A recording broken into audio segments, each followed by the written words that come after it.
कि चोरी करना गुनाह है, या आप लॉज बनाते हैं कि डाका मारोगे तो हम पनिशमेंट देंगे, या किसी का मर्डर करोगे तो हम उसको पनिशमेंट देंगे। लॉज किसी न किसी वैल्यू सिस्टम पर तो बेस्ड है ना, हर एक सोसाइटी का लॉ किसी वैल्यू सिस्टम पर बेस्ड है ना। ये सारी की सारा लॉज एंड वैल्यू सिस्टम्स हमको भगवान राम के टाइम से मिलते हैं, हमको वहीं से सीखने को मिलते हैं कि ये फॉलो करो। ठीक है, सोसाइटी 3 नाम दे दिए, हम इसको ब्रह्मा, विष्णु और महेश कहते हैं। अब उसके 3 नामों के बीच में है तो एक ही, गॉड इज वन, लेकिन हमने उसको 3 भागों में बांट लिया। अब हम तीनों की पूजा करते हैं। अब हम कहते हैं कि जो विष्णु है वो शायद ह्यूमन फॉर्म में अवतार ले सकते हैं। तो ये हमारे यहाँ एक कॉन्सेप्ट है, कुछ लोग मानते हैं, कुछ लोग नहीं मानते हैं। तो वो कहते हैं कि जो राम थे वो विष्णु ने अवतार लिया था, तो जो हम पैदा हुए थे। तो होता है ना, भक्त का मतलब होता है ऐश्वर्य, ऐश्वर्य का मतलब होता है wealth, wealth of all types. तो वेल्थ ऑफ ऑल टाइप्स क्या होती है? मटेरियल वेल्थ तो आप ले ही सकते हो ना, उसमें वेल्थ ऑफ कैरेक्टर भी आती है और वेल्थ ऑफ नॉलेज भी आती है, ज्ञान। तो जो नॉलेज की वेल्थ होती है, वेपनरी की वेल्थ होती है, कैरेक्टर की होती है, मॉनिटरी वेल्थ होती है, जिसके पास सब कुछ होता है उसको हम भगवान कहते हैं, जिसके पास ये सब कुछ होता है। तो इसीलिए हम उनको भगवान राम कहते हैं। तो नमस्कार, मैं अंबर जैदी एक बार फिर से आप सबका बहुत स्वागत करती हूँ हमारे आज के खास कार्यक्रम में। और जैसे कि आप सब जानते हैं कि हम लगातार किसी न किसी धर्म, कभी किसी शहर और अलग-अलग मुद्दों को लेकर आपके सामने आते हैं। और उसी कड़ी में आज हम बात करेंगे रामायणा पर। और उस पर बात करने के लिए हमारे साथ मौजूद हैं पीयूष शर्मा जी कनाडा से और इस्लामाबाद से वसीम अल्ताफ साहब। दोनों का बहुत स्वागत है। नमस्कार। थैंक यू वेरी मच, आप सबका बहुत बहुत बहुत बहुत शुक्रिया कि मुझे फिर इनवाइट किया। आपकी सारी ऑडियंस को मेरी नमस्ते। अंबर जी बहुत अच्छा काम कर रही हैं, वसीम जी थैंक यू वेरी मच कि आप ज्वाइन करते हैं। चलिए कहिए क्या करना है। पीयूष जी, जैसे कि मैंने बताया आज हम रामायण पे बात करेंगे और हमें भागवत गीता पर जो प्रोग्राम्स थे वो काफी व्यूअर्स को पसंद आए हैं। हम रामायण में अगर आज के एपिसोड की शुरुआत करें और समझना चाहे, एक ओवरव्यू अगर आप रामायण पे दे पाए कि क्या है, किस कॉन्टेक्स्ट में ये बुक लिखी गई। जी।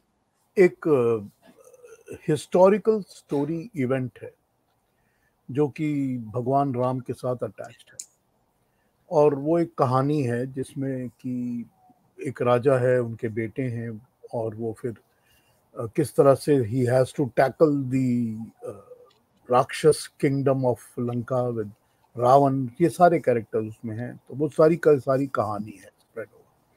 जो उस कहानी का नाम है वो है रामायण। रामायण का मतलब होता है राम की कहानी, राम की कथा। That is Ramayan. It has been written, originally written by Valmiki ऋषि।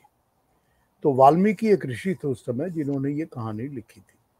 वाल्मीकि की अपनी एक अलग कहानी है, वो कौन थे, क्या थे, वो सब जो भी है। बट वाल्मीकि ने ये कहानी लिखी थी। तो ऑथेंटिक रामायण अगर आपको पढ़नी और समझनी है तो सिर्फ वाल्मीकि की रामायण पढ़नी चाहिए।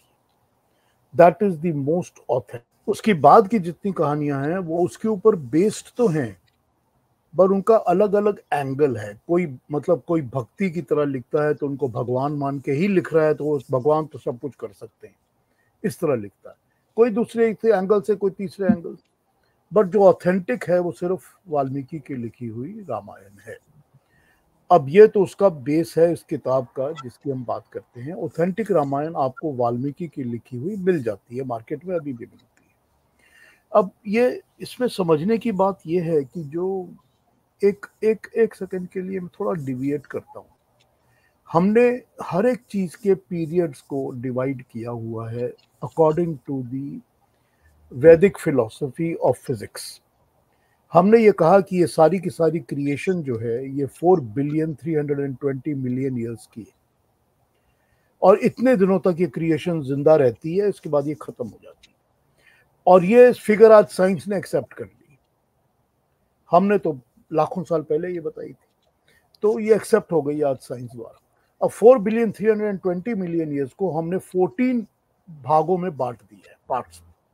और हमने ये कहा कि पहले पार्ट में इतनी इतनी ये डेवलपमेंट होती है, दूसरे में ये, तीसरे में ये, चौथे में ये, और 7th जो भाग है, पार्ट है, उसमें हम लोग आजकल जी रहे हैं। 7th पार्ट जब शुरू होता है तो इतने साल, इतने इतने साल, अब उसको भी हमने डिवाइड कर दिया है युगों के अंदर। तो हम कहते हैं कि 4 युग होते हैं, और युग की कैलकुलेशन भी हमारे यहाँ पीरियड्स एज ह्यूमन ईयर्स में की हुई है। तो हम कहते हैं कि जो कलयुग होता है, जो आजकल चल रहा है, वो 432,000 ईयर्स का होता है, 4,32,000 साल का होता है। और जो द्वापर युग होता है वो उससे डबल होता है। जो त्रेता युग होता है उसमें आप 432,000 और ऐड कर दीजिए, और जो सतयुग है उसमें 4 कलयुग के बराबर साल होते हैं। तो ये आपका पूरा चतुर्युगी बन जाता है, यानी कि 4 युग का पीरियड। अब हम ये कहते हैं कि भगवान राम जो थे वो त्रेता युग में पैदा हुए थे। तो अगर आप त्रेता युग की कैलकुलेशन करना शुरू करेंगी तो आप देखेंगी कि आज हम ये तो मान गए हैं कि कलयुग के हम 5,100 कुछ सालों के अंदर हम इस वक्त जी रहे हैं, 5,000 कुछ साल निकल चुके हैं। फिर आप बैक कैलकुलेशन करेंगे तो आप देखेंगे कि भगवान राम का पीरियड करीब करीब 9.5 से लेके 12 लाख साल के बीच का है। तो यहां आज से 9.5 से 12 लाख साल की पुरानी बात हम कर रहे हैं। That is the period that he was there. अब इसमें अमेजिंग चीज ये है कि शायद आप जानते होंगे कि श्रीलंका और इंडिया के बीच में उन्होंने पत्थरों का एक ब्रिज बनाया था भगवान राम ने, ताकि उनकी सेना जो है वो इधर से उधर जा सके वॉर लड़ने के लिए। वो पत्थरों के ब्रिज की पिक्चर नासा ने ली हुई है, और उन्होंने कहा है कि 9 लाख साल तो हो गए इन पत्थरों को डूबे हुए। ये नासा ने कंफर्म किया है। तो कहीं ना कहीं हमारी कैलकुलेशन के साथ उनका मिल जाता है बात सारा का सारा। अब अगर आप कोई भी हिस्ट्री लिखते हैं जो कि 2000, 4000, 3000, 5000, 3000 साल पुरानी है, तो आप उसकी डॉक्यूमेंटेशन कर सकती हैं, हिस्ट्री लिख सकती हैं, ये हुआ था उसके बाद। 9 लाख साल की हिस्ट्री तो इस तरह लिखी नहीं जा सकती ना, ये तो होता नहीं ना। तो हमारे यहाँ क्या है कि जो बड़े बड़े इवेंट्स हैं ना, हिस्टोरिकल इवेंट्स, उनको लोगों ने मुंह जबानी याद किया हुआ, और वो मुंह जबानी याद करने वाली tradition family to family, generation to generation चलती रहती है। आज भी आप साउथ में जाएंगे तो आपको ऐसे बहुत सारे लोग मिल जाएंगे जो कि पर्टिकुलर एक स्कूल ऑफ फिलोसफी को बिलोंग करते हैं, और वो उस फिलोसफी की चीज को पूरी रट लेते हैं बचपन से, चाहे वो बड़े होकर इंजीनियर बन जाए, डॉक्टर बन जाए, पर उनको पूरा याद रहता है बचपन से। ये हमारे यहाँ ऐसा है। तो ये जो वाल्मीकि की भी स्टोरी है या कहानियां हैं, ये इसी तरह से वर्ड ऑफ माउथ से स्प्रेड होकर चलती आज तक हमने इसको रीपब्लिश कर लिया है, और ये रामायण के नाम से जानी जाती है। अब ये समझकर इसके ऊपर आगे बात करिए। यहाँ पर ये है कि हम लोग इंडियन जो हमारी फिलॉसफी है ना, उसमें कई लोग ये मानते हैं कि जो हमने 3 पार्ट्स में डिवाइड कर दिया भगवान की, ईश्वर की, परमात्मा की शक्ति को, क्रिएटिव शक्तियों को, हमने कहा एक उसकी क्रिएटिव शक्ति है जो क्रिएशन बनाती है, दूसरी उसकी पावर वो है जो कि क्रिएशन को चलाती है, पालन पोषण करती है, ध्यान रखती है, और तीसरी उसकी शक्ति वो है जो कि रिसाइकल करती है, डिस्ट्रॉय करती है और फिर पैदा करती है, तो रिसाइकल करती है। तो हमने इन 3 अलग अलग शक्तियों के 3 नाम दे दिए। हम इसको ब्रह्मा, विष्णु और महेश कहते हैं। अब उसके 3 नामों के बीच में है तो एक ही, गॉड इज वन, लेकिन हमने उसको 3 भागों में बांट लिया। अब हम तीनों की पूजा करते हैं। अब हम कहते हैं कि जो विष्णु है वो शायद ह्यूमन फॉर्म में अवतार ले सकते हैं। तो ये हमारे यहाँ एक कॉन्सेप्ट है। कुछ लोग मानते हैं, कुछ लोग नहीं मानते हैं। तो वो कहते हैं कि जो राम थे वो विष्णु ने अवतार लिया था, तो जो हम पैदा हुए थे। अब this is how the philosophy believes. But let's go into the historical facts कि वो एक दशरथ नाम के राजा थे। उस राजा के पिछली कम से कम 30 to 40 जनरेशंस का हमारे पास रिकॉर्ड है। तो हम बता सकते हैं कि उसके पहले ये थे, उनके फादर ये थे, उनके भी ग्रैंडफादर ये थे, ग्रेट ग्रैंडफादर, हमको वो पता है, हम 30-40 जनरेशन हमारे पास है। सो दशरथ एक राजा थे जिनकी 3 शादियां हुई थी, और उनकी वाइफ एक कौशल्या थी, लेकिन उन्होंने 2 और शादियां की थी। दूसरी शादी की थी क्योंकि उनको कोई बच्चे नहीं हो रहे थे, और तीसरी शादी एज अ वॉर कॉम्प्रोमाइज हुई, किसी एक किंगडम के साथ वॉर के साथ कॉम्प्रोमाइज हुआ तो उनकी तीसरी शादी करनी पड़ी। लेकिन हुआ ये कि suddenly all the 3 women became pregnant and the king had 4 sons। 4 बेटे हो गए उनके। तो 4 बेटों में सबसे बड़े बेटे राम थे। अब उसी जमाने में उन दिनों उन्होंने अपना किंगडम के अंदर ही was having a very good time. फिर वो चलता रहा खैर, and when they grew up they were well trained in weaponry, armoury, सब चीजों में जो कि राजा के बच्चों को होना चाहिए कि राज कैसे चलाना है, वेपनरी कैसे करनी है। And they very well trained and very well known at that time कि ये बहुत अच्छे इनको नॉलेज मिला हुआ है और स्किल्स इनकी बहुत अच्छी हैं। तो उन्हीं दिनों में ये जो सबसे छोटी रानी थी उसने क्या किया कि because she wanted her son to be the king, उन्होंने अपने दशरथ को, मतलब यू कैन से मैनिपुलेट और पुरानी बात बता के या कोई प्रॉमिस याद दिलवा के राम को कह दिया कि राम वनवास चले जाएंगे, यानी कि he will be out of the kingdom in the forest for 14 years, ताकि मेरा बेटा राज कर सके। इसीलिए राम जो थे वो अपनी वाइफ सीता को लेके, सीता ने कहा मैं भी साथ जाऊंगी, मैं राम के बिना नहीं रह सकती। उसी तरह राम के जो नंबर 3 नंबर के भाई थे जिनका नाम था लक्ष्मण, वो राम के साथ सबसे ज्यादा अटैच थे। उन्होंने कहा मैं भी आपके साथ ही जाऊंगा, मैं यहाँ नहीं रह सकता आपके बिना। सो राम लक्ष्मण सीता जो थे 3 जो हैं वो फॉरेस्ट चले जाते हैं, वनवास हो जाता है उनका। वन मतलब फॉरेस्ट, तो वनवास मतलब वन में रहना। तो 14 years he is asked to leave the kingdom.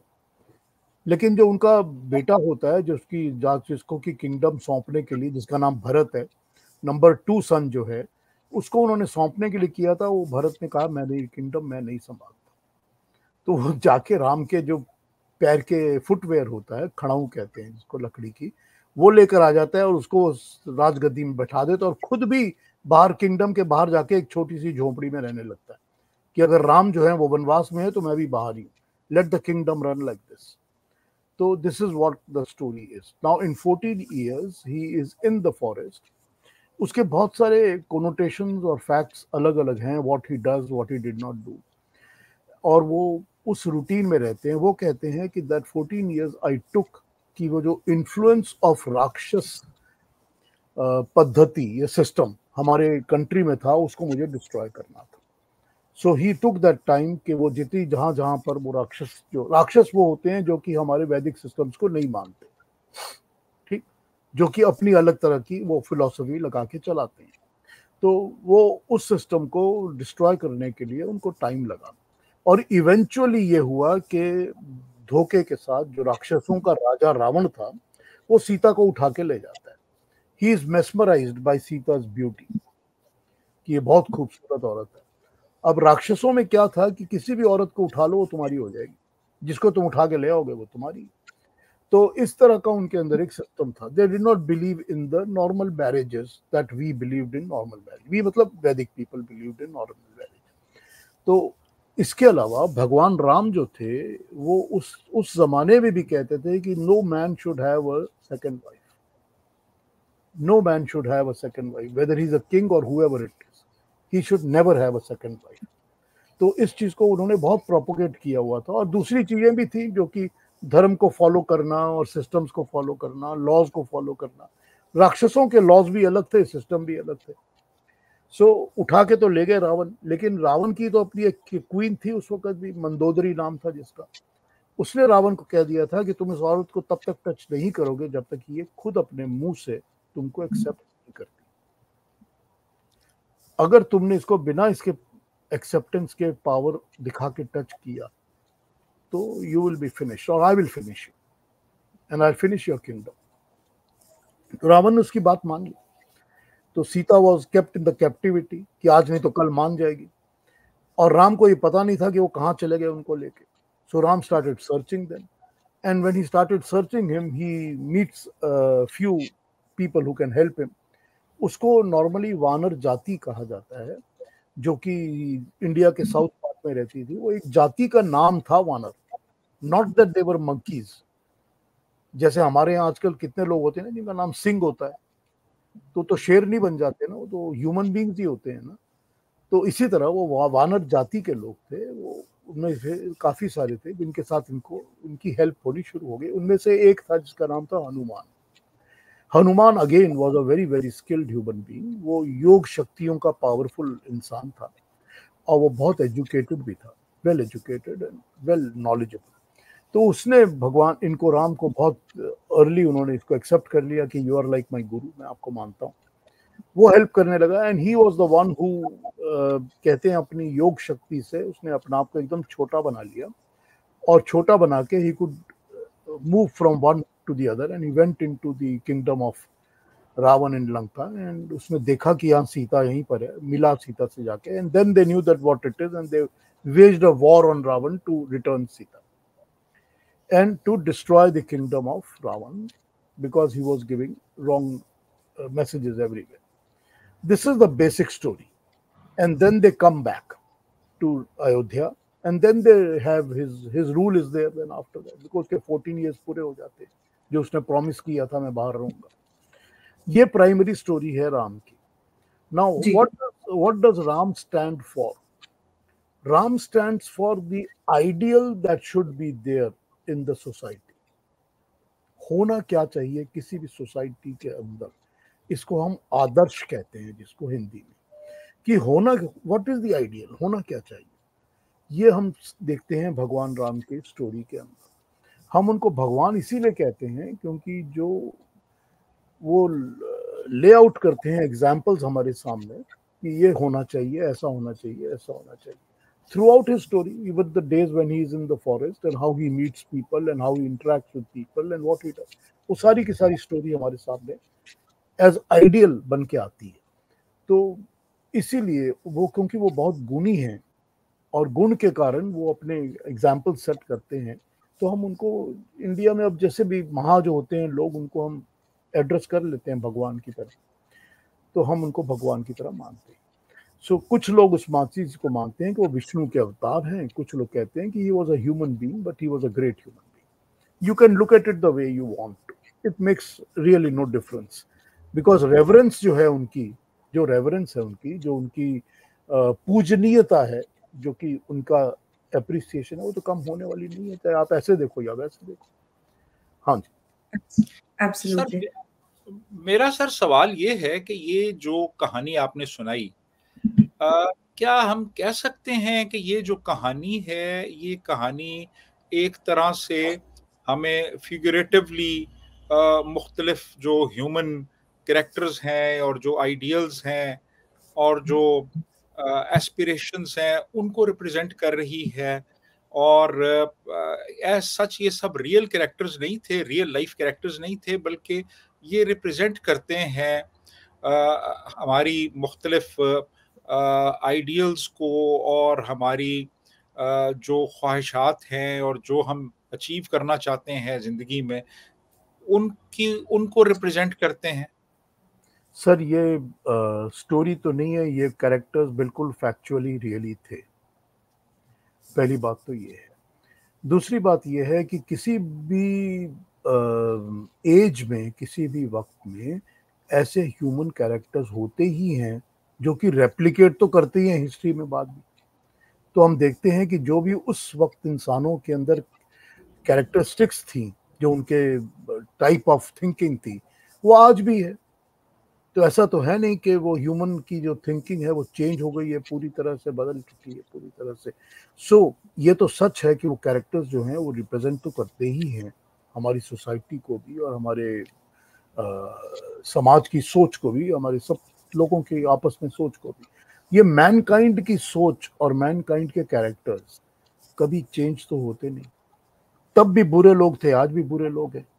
तब भी ऐसे लोग थे जो कि अच्छे थे और मानते थे खुद अच्छी चीजों को, आज भी अच्छे लोग हैं जो मानते हैं।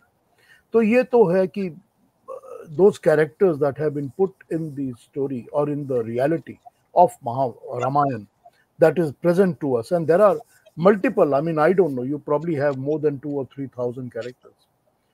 तो वो सारे के सारे तो रिप्रेजेंट तो करते ही हैं ह्यूमन वैल्यूज और सिस्टम्स को जो आज भी चल रहे हैं। जी। पीयूष जी, क्या हम रामायण को अगर देखें, क्योंकि भारत जिस तरह से एक बड़ा देश है, अलग अलग रीजन में अलग अलग भाषा है, अलग कल्चर है, क्या अलग अलग रीजन में और जो डिफरेंट कल्चर हैं उनमें इसको अलग अलग तरह से और किस तरह से इंटरप्रेट किया गया है और रिटोल्ड किया गया है, कुछ आप बताएंगे इस पे? ये देखिए अब इसका, हाँ बताइए मेरा वसीम। वसीम एक रिलेटेड सवाल है इसी से, कि मिसाल के तौर पे जैसे रावण का कैरेक्टर है, क्या साउथ इंडिया में भी रावण को वैसे ही देखा जाता है और समझा जाता है जैसे नॉर्थ इंडिया में उसको देखा और समझा जाता है? दोनों बातों को आंसर करता हूं मैं। पहली बात तो यह है कि जो हमारे को known geography of that time है, वो लगभग आपकी क्या कहा जाए, मेडिटेरेनियन सी से शुरू करके अबाउट वियतनाम और इंडोनेशिया के आसपास तक की पूरी जियोग्राफी का हमको हिसाब मिलता है। That this was the land mass that was there, and that entire land mass was one culture, one country, one faith, one nation. इसके बीच में कुछ ऐसे भी लैंड मासेस हैं साउथ के वगैरह जो कि रावण के कंट्रोल में भी थे और रावण उन पर राज करता था, and particularly some islands and other places. तो ये दो अलग अलग कल्चर्स हमको उस वक्त के, उस समय के मिल जाते हैं। तो इसमें यूं था कि जब राम की कहानी रामायण बाल में बननी शुरू हुई और लोगों ने अपने अपने ज़बान में इसको कहना शुरू किया, क्योंकि ज़बानें मुख्तलिफ होती जा रही थी। उस समय तो सबकी ज़बान संस्कृत थी, मगर संस्कृत के बाद वो अब ज़बानें अलग होने लगी। तो उस समय जो भी जैसे भी जिसने इस कहानी को लिखा या समझा या स्टोरीज को बताया, उस तरह से अलग अलग जगह अलग अलग स्टोरीज के बारे में है। आप अगर इंडोनेशिया या मलेशिया जाएंगे तो वहां पर एक रामायण की बहुत पावरफुल स्टोरी अलग चलती है, और वो उसी तरह से चलती है। बेसिक स्टोरी वही है जो हम बताते हैं, उसमें वो कुछ कैरेक्टर्स, वो कुछ चीजें और जोड़ लेते हैं, निकाल लेते हैं, इस तरह अपने हिसाब से कर लेते हैं। तो वो कहानी उसी तरह चलती है, लेकिन आपको वहां पर भी रिलिक्स और फैक्ट्स मिल जाएंगे कि ये देखिए ये तब का है, ये तब का है, ये अब का, ये ऐसा है, ये ऐसा है। जो रावण के कल्चर है, अब ओपनली तो आप रावण को राम एक्सेप्ट कर नहीं सकते मॉरली कि भाई बहुत अच्छा आदमी था, ये तो आप कह नहीं सकते, लेकिन उसमें अच्छाइयां तो थी ना, बहुत सारी अच्छाइयां थी उसमें। He was a very powerful king, और उसमें किंगडम चलाने की बहुत अच्छाई थी। Commercially he was more successful than the Ram's kingdom was. तो ये सब चीजें, अच्छाइयां जो है उसकी, कुछ अच्छाइयां के लोग आज भी उसके मुरीद हैं या उसके प्रेज करने वाले हैं जो साउथ इंडिया में रहते हैं, उसको आइडियल मानते हैं। तो अब हमारे यहाँ ये प्रॉब्लम ये है कि हम हमारे से अलग जो भी चीज को मानता है हम उसको भी एक्सेप्ट करते हैं, हम गले वाले नहीं काटते हैं लोगों के। तो हम तो एक्सेप्ट कर ही लेते हैं कि भाई ठीक है, कोई तुम्हारा डिफरेंट थॉट है तो भी you are accepted, okay okay, you can have a different thought. तो ऐसे लोग तो हैं ही जो कि उसको आइडियल समझते होंगे। ये आपने साउथ इंडिया का, मेरे को तो यूपी बिहार में भी ऐसे लोग हैं जो अपने आप को उसका भक्त मानते हैं, रावण का। तो ये जी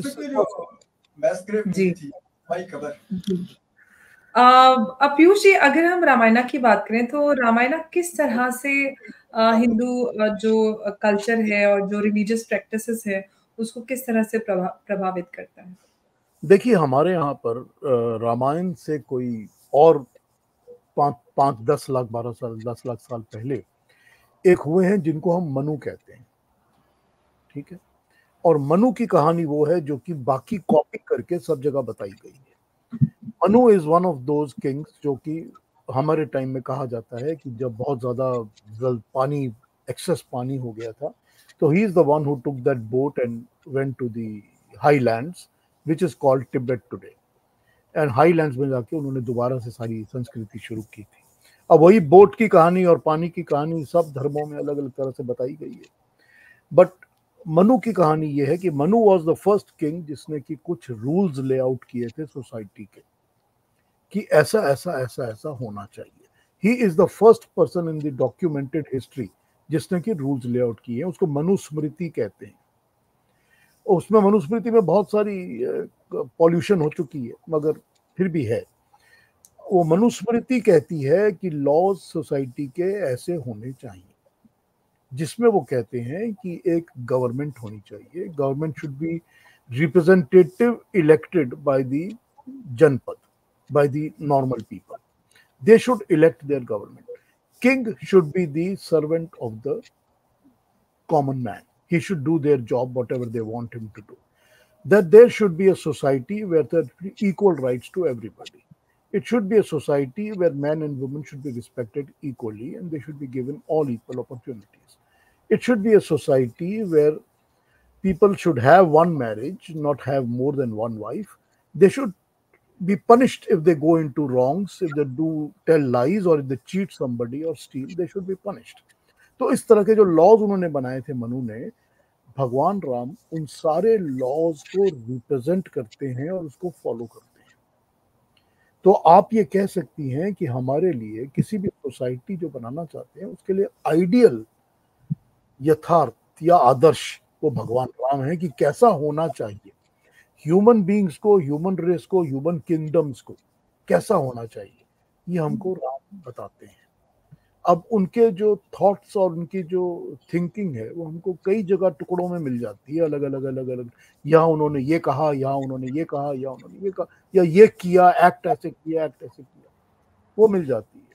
तो वो उसको अगर आप कंपाइल करते हैं तो आपको ये दिखता है कि he shows a way of life, कि life should be led like this, kingdom should be made like this, people should be have like this, society should be made like this. ये स्ट्रक्चर्स हैं. तो हमारी relevance जो है ना वो आज भी हम वहीं से ड्रॉ करते हैं.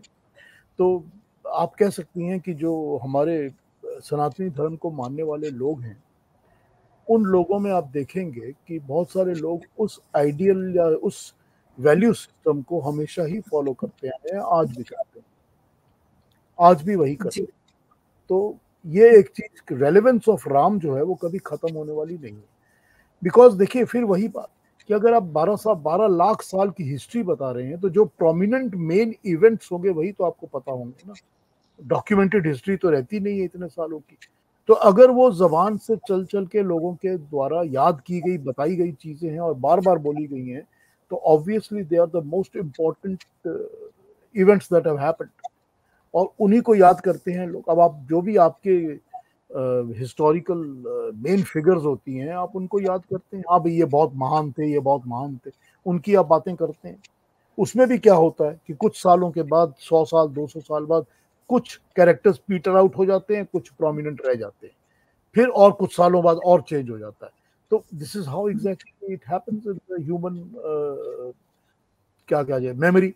तो वो this is how the whole thing is. तो राम की रेलेवेंस तो कभी खत्म होने वाली है ही नहीं. He is very relevant in society. जी. पीयूष जी, अगर हम रामायण की बात करते हैं तो कई सारी कंट्रोवर्सीज या सवाल कुछ फेमिनिस्ट भी खड़े करते हैं, खासतौर से जो भगवान राम ने माता सीता का त्याग किया था उसको लेकर बड़े सवाल होते हैं और कई सारी और कंट्रोवर्सीज हैं. इन सबको किस तरह से आप देखते हैं? देखिए ऑथेंटिक रामायण वही है जो वाल्मीकि ने लिखी है. उसके बाद सब स्टोरीज जो हैं वो बाद की लिखी हुई हैं and most of them are not true. अब राम की जो वाल्मीकि की लिखी रामायण है वो वहां खत्म हो जाती है जब राम वापस अयोध्या आते हैं and he establishes his kingdom. और उसकी किंगडम को राम राज्य कहा गया है कि it is the ideal kingdom that can ever be. वहां पर सीता के त्याग की कोई कहानी नहीं है. सो तो सीता को त्याग दिया, नहीं त्याग दिया, these are all later on stories that have been put. एक आपको और बताता हूँ कि जैसे अब कहा जाता है कि सीता की अग्नि परीक्षा हुई थी. सो उसको लिटरली लोगों ने कह दिया है कि she had to walk on top of the fire and she came pure. लेकिन ये बात नहीं है.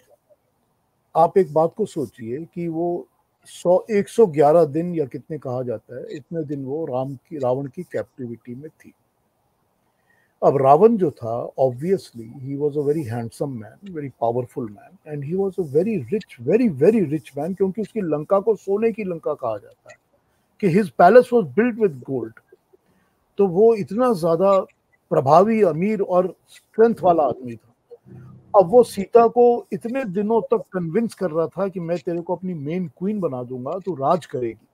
वो सीता जो पिछले साल 14 सालों से जंगल में रही है, ओरिजिनली तो वो भी किसी राजा की बेटी है, बड़े प्यार से पाली बड़ी पाली प्याली पाली बड़ी गई है.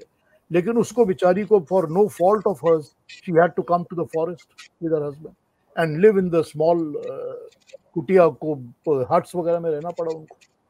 तो अगर उसको ये चीज की एक लालच दी जाती है तो वो इस लालच को रेजिस्ट करके और ये कहती है कि no, I will not compromise, I will go back to Ram and he is going to come. उसका जो फेथ है वो है। तो ये उसकी अग्नि परीक्षा है। This is the test of a woman. ये नहीं है कि उसको आग के ऊपर से चलना पड़ा था। तो ये समझना चाहिए हमारे को कि हम क्या कहते हैं। तो नॉन फेमिनिज्म वाली बात या कोई है ही नहीं, ऐसा कुछ है ही नहीं। ये तो आपको दिखाता है कि एक हस्बैंड और वाइफ के अंदर फेथ कैसा होना चाहिए। कि राम ने भी तो छोड़ा नहीं कि मैं अपनी वाइफ को लेकर ही आऊंगा, क्योंकि अगर उसने किडनैप किया है तो I have to teach him a lesson. और वो भी कहती है कि no matter what happens to me, you can give me pressure, you can give me punishment, you can do whatever attractions you have, I am not going to think about any other man other than Ram. तो ये एक ideal husband wife relationship आपको बताता है। तो जब ideal husband wife relationship आपको बताता है तो आप ये सोच सकती हैं कि वो राम घर आके फिर वो सीता को बाहर निकाल देगा, ऐसा नहीं होता। These are all stories that have been built later on. जी, एब्सोल्युटली। वसीम जी कुछ और पूछना चाहते हैं आप? अच्छा, मैं आपसे ये पूछना चाह रहा हूँ कि अब जब ज़माना इतनी तरक्की कर चुका है, इतनी एडवांसमेंट हो चुकी है, तो क्या आज के दौर का जो इंसान है, उसके लिए इन कहानियों की कोई रेलेवेंस है? सर, आज के दौर की हर एक सोसाइटी जो है वो किसी न किसी वैल्यू सिस्टम के ऊपर ही चलती है। अगर आपने लॉज बनाए हैं कि चोरी करना गुनाह है, या आप लॉज बनाते हैं कि डाका मारोगे तो हम पनिशमेंट देंगे, या किसी का मर्डर करोगे तो हम उसको पनिशमेंट देंगे, लॉज किसी न किसी वैल्यू सिस्टम पर तो बेस्ड है ना। हर एक सोसाइटी का लॉ किसी वैल्यू सिस्टम पर बेस्ड है ना। ये सारी की सारा लॉज एंड वैल्यू सिस्टम्स हमको भगवान राम के टाइम से मिलते हैं। हमको वहीं से सीखने को मिलते हैं कि ये फॉलो करो। ठीक है, सोसाइटी में तो आज भी ऐसे लोग हैं जो उससे थोड़ा डिविएट करते हैं, इस जगह कॉम्प्रोमाइज, उस जगह compromise, that can happen, but that does not mean that they are correct और they should be followed. Eventually तो जो भी सोसाइटीज में लॉज फॉलो होते हैं सारी दुनिया में, वो सब ऑलमोस्ट एक जैसे होते हैं। ऑलमोस्ट वो सारे के सारे लॉज आपको मिल जाएंगे मनुस्मृति में लिखे हुए और भगवान राम के फॉलो किए हुए कि उनके राम राज्य में यूं होता था। So it is absolutely relevant today and it will remain relevant always. वो रेलेवेंस उसकी कभी खत्म हो ही नहीं सकती। उसी चीज को तो हम सनातन कहते हैं ना सर। सनातन का मतलब होता है जो हमेशा रहती है, हमेशा थी, हमेशा रहेगी। It can never go away. तो जो ह्यूमन वैल्यू सिस्टम है वो तब तक रहेगा जब तक ह्यूमन बीइंग्स रहेंगे। जी, पीयूष जी, एक ये अंतिम प्रश्न आपसे, अगर हम रामायण को देखें और मैं आपके ओपिनियन जानना चाहती हूँ, सबसे बड़ा सबक क्या हमें मिलता है ह्यूमन काइंड को रामायण से, जो आप समझते हैं? कैरेक्टर मिलता है हमारे को सबसे ज्यादा हमको मिलता है कि इंसान को अपना कैरेक्टर कैसे बनाना चाहिए, कैसे रहना चाहिए, under what circumstances and under what events he should keep and maintain his character. उन्होंने अगर उनके फादर ने जबान दी थी अपनी छोटी बेगम को कि तुम जो कहोगी वो मैं मान लूंगा, और उसके फादर ने कहा कि हाँ 14 साल का उसको वनवास मिलना चाहिए, तो राम ने ना चूचा की, ना कोई क्वेश्चन किया, ना कुछ किया, कि फादर का हुक्म है उसको मानना पड़ेगा, बस। ये कैरेक्टर है ना, हमको दिखाता है ना कि माँ बाप की सेवा और माँ बाप का भक्ति कैसी होती है। उसके बाद जब वो कहते हैं कि मैं वनवास जाऊंगा तो कहते कोई बात नहीं, there is lot of work to do in the out of the my kingdom also, let me do that work. तो काम करने के चले जाते हैं, लग जाते हैं किसी चीज में। ये जो वाल्मीकि की रामायण है वो बताती है कि रोज सुबह उठ के राम और लक्ष्मण योगा करते थे, और योग करने के बाद अपना हवन वगैरह करते थे, पूजा पाठ करते थे, हवन करते, उसके बाद अपना दिन का जो भी था उनका वो शुरू करते थे। कैरेक्टर है ना, बता रहा आपको। जहां राम ये कहते हैं कि कोई भी इंसान को सेकंड वाइफ करनी ही नहीं चाहिए कभी, कैरेक्टर ही तो बता रहे हैं ना वो। फिर वो बता रहे हैं कि जहां पर जाकर आपको अगर किसी एनिमी से फेस करना पड़े तो don't hesitate in taking up the weapons and kill your enemies because they will spoil the society. वो भी तो कैरेक्टर बता रहे हैं ना आपको। और फिर वो जो किंगडम लेआउट करते हैं वो सारा इसी कैरेक्टर, मैंने आपको बताया ना आइडियल, वो जो आइडियल है ना कि होना कैसा चाहिए, ये राम रिप्रेजेंट करते हैं किसी भी सोसाइटी के लिए, किसी भी टाइम के लिए। एंड इट इज इटर्नल, वो कभी चेंज नहीं होने वाला, कभी चेंज नहीं होने वाला। कोई भी सोसाइटी दुनिया की गुड अच्छी वैल्यूज के ऊपर बेस करके ही टिकी रहती है, और जहां पर भी आपको अच्छी वैल्यूज दिखेंगी वहां पर आपको राम की रेलेवेंस दिख जाएगी कि वो क्या बता रहे हैं। बिल्कुल। और इसीलिए भगवान राम को मर्यादा पुरुषोत्तम श्री राम कहते हैं, क्योंकि वो जो आदर्श वो मर्यादा पुरुषोत्तम बनाते हैं। मर्यादा मर्यादा क्या होती है? मर्यादा वैल्यू सिस्टम ही तो होती है ना, कि आप अपनी मर्यादा में रहिए। मतलब don't exceed the limits where you will be called a bad person. वो लिमिट एक्सीड करना ही होता है ना, जो आज इंसान अपने नॉर्मल लाइफ में से एक्सीड कर जाता है तो खराब हो जाता है। तो मर्यादा उसी को कहते हैं जो कि अपनी लिमिट्स में रहता है और अपनी लिमिट्स की वैल्यू सिस्टम को मेंटेन करता है। और उसमें पुरुषोत्तम, सब पुरुषों में, हम सब में वो सबसे उत्तम है, सबसे महान है वो, ह्यूमन बीइंग्स में वो। तो हम तो इसीलिए उनको भगवान मान लेते हैं ना। देखिए भगवान जो होता है ना, भग का मतलब होता है ऐश्वर्य, ऐश्वर्य का मतलब होता है wealth, wealth of all types. तो वेल्थ ऑफ ऑल टाइप्स क्या होती है? मटेरियल वेल्थ तो आप ले ही सकते हो ना, उसमें वेल्थ ऑफ कैरेक्टर भी आती है और वेल्थ ऑफ नॉलेज भी आती है, ज्ञान। तो जो नॉलेज की वेल्थ होती है, वेपनरी की वेल्थ होती है, कैरेक्टर की होती है, मॉनिटरी वेल्थ होती है, जिसके पास सब कुछ होता है उसको हम भगवान कहते हैं, जिसके पास ये सब कुछ होता है। तो इसीलिए हम उनको भगवान राम कहते हैं। तो he is worshipped in a way but followed also because society needs to follow his principles that he has laid out. Absolutely. और बिल्कुल। और अब तो अयोध्या में भगवान श्री राम का मंदिर भी बन गया, और मैं गई थी जब मंदिर का पूरा उद्घाटन हुआ था, और वहाँ पे बड़ा भव्य जी, मैं 3 दिन अयोध्या में थी।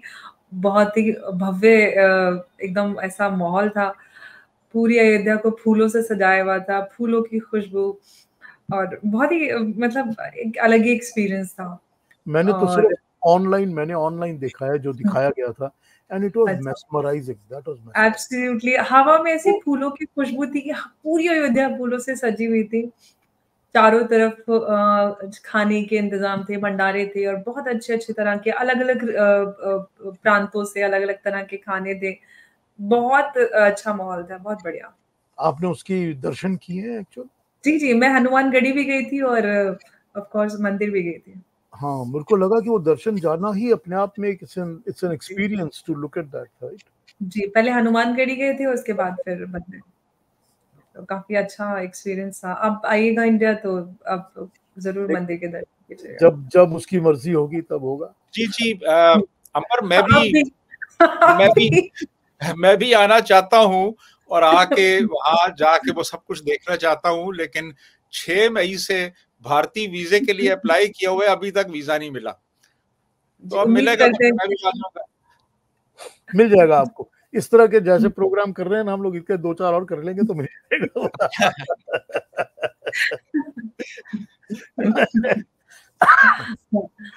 पीयूष जी, बहुत धन्यवाद आपका। बहुत अच्छा ये डिस्कशन रहा, और एक ओवरव्यू, आई एम श्योर जो व्यूअर्स और जिन लोगों को भगवान राम और रामायण के बारे में बहुत सारी अधूरी और कम जानकारी है, उससे बहुत सारे उनको आज ज्ञान मिला होगा। आपका बहुत बहुत शुक्रिया।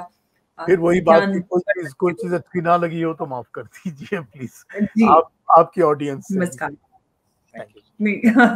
नमस्कार, जय हिंद।